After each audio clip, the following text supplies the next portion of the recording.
Honorable Adjei Mensah. Thank you, Mr. Speaker,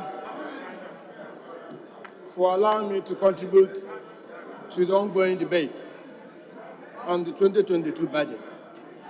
Mr. Speaker, it's unfortunate, and my heart is bleeding, that you see a whole chairman, the chairman of Road Committee, misleading the House.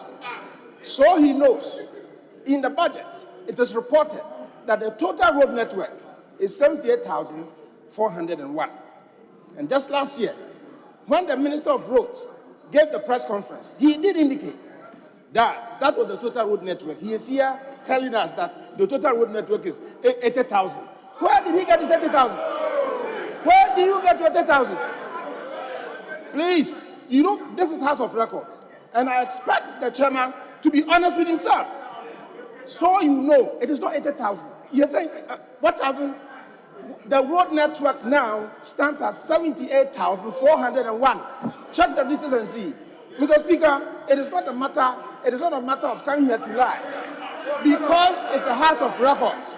And I request that detail be expunged. It's so disappointing that the chairman of a committee will come here and mislead the House. We have consistently been monitoring the performance of this government as far as maintenance is concerned. Ladies and gentlemen, or members of parliament, all we are talking about is the maintenance of our roads. Check in the budget. Where are your roads? Your constituents, where do they lie? You don't have reasonable or significant numbers representing your roads. He's just talking about his roads. What the problem, Mr. Speaker, we have is about our maintenance of our roads. That is not happening. This government has consistently not performed, has consistently been responsible in the maintenance of our roads. Why do I say this? If you check the budget, we have consistently monitored the 2017 budget, the 2018 budget, the 2019 through to 2022, and you realize that an average of 34,000, a little over 34,000, has been worked on or dedicated to road maintenance, routine road maintenance. What is routine road maintenance, Mr. Speaker? What we need is that reshaping or the shaping of grading of our roads, pothole patching, and vegetation control. That is what most of our roads require. And if a government, if an MPP government would just dedicate or just spend on only 34,000, a little over 34,000 on average, are you telling me that the government is performing? Where are the roads? You remember last year we had the slogan of Year of Roads. Where are the roads? And so I challenge him. I need anybody from this side, Mr. Chairman of the committee, give us the records as we speak now. The last inventory, road inventory of the ministry was conducted in 2016. Check, the chief director and Cody are here. I had opportunity to serve in the ministry. And I wasn't going to go to these details, but for the life, with all due respect, it is not true. I challenge you to provide the details. The last inventory that was conducted, road inventory that was conducted in the ministry, was in 2016. So the 78,401 was in the interest of President Mahama. So from check the records, from 2012 to 2016, a total of 10,300 kilometers have been added to the road network. So until you come up with the details, and I'm challenging you, the directors are there, until you come up with the details of road inventory, you have nothing to show. What Nana Akufo-Addo has done is the maintenance, is that asphalt overlay and many things. How has asphalt overlay benefited us? How many of you have all your roads having asphalt overlay? The basic maintenance is not being working. If you are dedicating a budget, check the budget and see. The dedication of road, the money dedicated for road, basic road maintenance routine, is just a little about 44,000 kilometers. If you have 78,400 kilometers, and you are dedicating funds, but for just 34,000, what are you talking about? Mr. Speaker, I'm very much disappointed. Now back to the need for money, injecting money into road fund.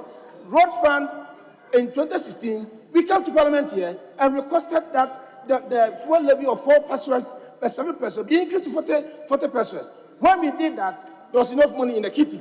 So at the end of the month, we were getting about 100 million. That was prudent management. We thought that maintenance of our roads are key. So as we speak now, at the end of the year, we have about 1.8 billion, close to 1.9 billion accruing into the fund. And if you check the releases, Honorable Adjei was very benevolent. The releases, about 500 million, has been the releases. If you give the ministry $1 billion, when you get a capping out, the ministry will be able to do so many things. Now, even in the budget that you're calling for more money, you have just budgeted for just 44,000, a little 44,000 out of the 78,400 for road maintenance. What are you talking about? Mr. Speaker, this budget does not give any hope to all of you people. Your roads are not covered. Show me where your roads are. You don't have them. The sloganeering is an issue. Where are your roads?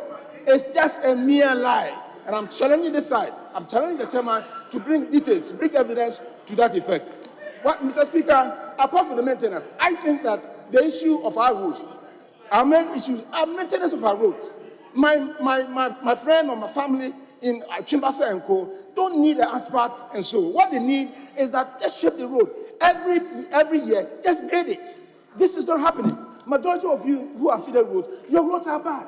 Your constituents watching now here know that your roads are very bad. You sit down here for the chairman to lie to you. Your roads are bad. How do you get it? What is the guarantee? What is the guarantee that the levy that you are requesting for the 1.2 billion will be used for roads? Even the 1.8 billion, if half of it is provided for us, a lot of us will get our roads in good shape. Now sit down here and lie. Mr. Speaker, the other aspect of the road sector that I want to talk about is the cocoa roads. Cocoa roads. You are here where cocoa roads were under the Ministry of Roads and Highways. This government came in and said they are reassigning cocoa roads to our great ministry. Now, we don't even have records. If you check the records, cocoa roads are in a very bad shape. The Ministry of Agriculture has not been able to account for the monies. Last year, 2020-2021, they requested for about 456 million Ghana cedis. Where are the roads? Where is the money? And in the budget, they've not been able to provide anything. I'm worried that this side, we expect that they'll be honest, they'll be humble, and plead with us that if there could be the need, we should support them. We are saying, I plead with you also, that because of the fact that there has been irresponsibility, the mismanagement of the road sector, we expect you people, because you don't have your road being fixed, to support this budget, not being accepted. Don't approve this budget. If you approve this budget, it means that your roads are not going to be done. Your roads are not going to be done. So, Mr. Speaker, I think that for the cocoa roads, we who come from the cocoa growing areas, our roads are bad. Our roads are still going bad.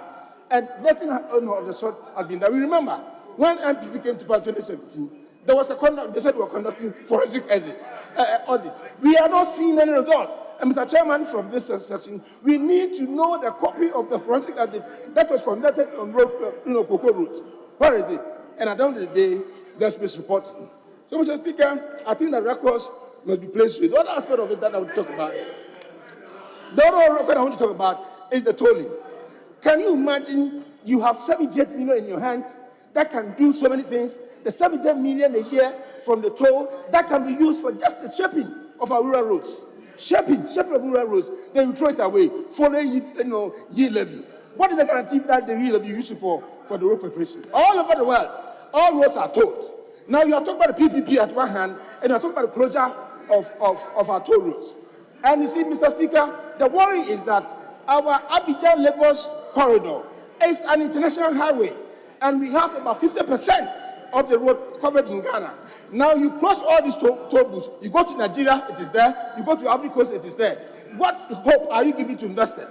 You are talking about the PPP. Who brings his money when you've closed all toll roads? It's inconsistent.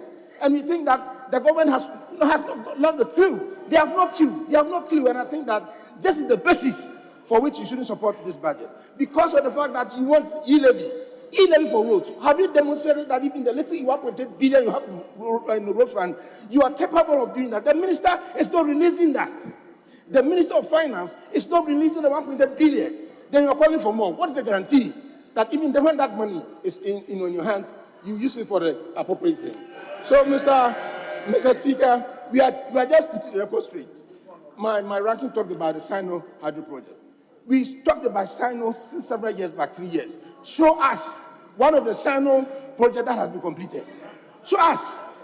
Now approve for this government, and I say with authority, it should demonstrate to us which road they have started from scratch and they have finished. Nothing. 5 years. You haven't. Mr. Chairman, I'm saying this, and it's on record. MPP should demonstrate which road that they started from scratch. By scratch, I mean the designing, financial source and everything that they have completed. Every day you see them repeating the project in the budget.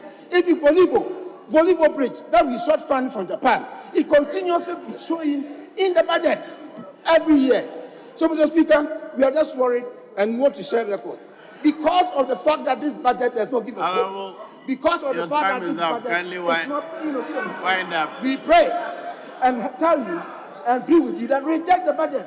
The very fact that this budget is not providing answers to your roads.